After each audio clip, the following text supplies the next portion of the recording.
SimpleKZ is a mode designed to drastically increase the perceivable skill cap of CSGO KZ. It is able to do this primarily by reworking perfect bunny hops. In KZ Timer, with the perfect scroll pattern, you have a 50% chance of not losing speed when you bunny hop.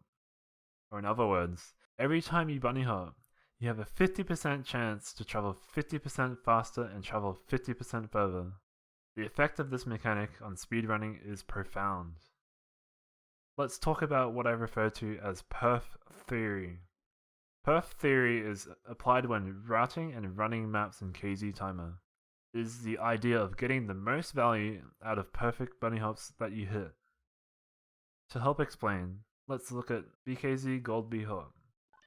How do we get the world record on this map? Just hit a bunch of perfect bunny hops, right?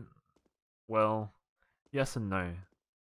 You're not gonna get very far anytime soon if you're just grinding to hit a ridiculous amount of perfect bunny hops. What you actually want to focus on is maximizing the value you get out of your perfs.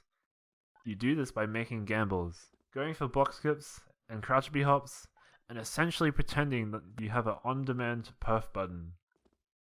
This leads to quicker resets, allowing you to fit more attempts in, and a faster time when you finally do get lucky.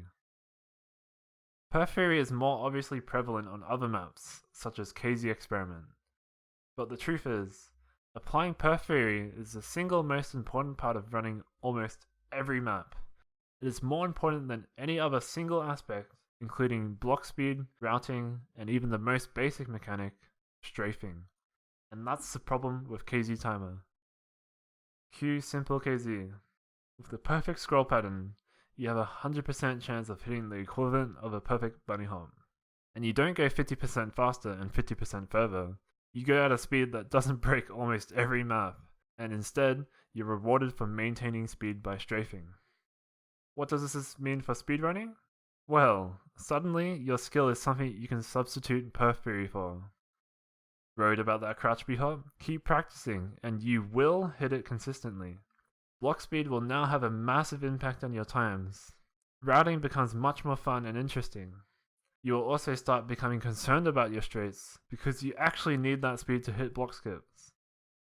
I'm not trying to say that all that stuff isn't important in KZ Timer, it's just that perf theory is so dominant that it gets in the way.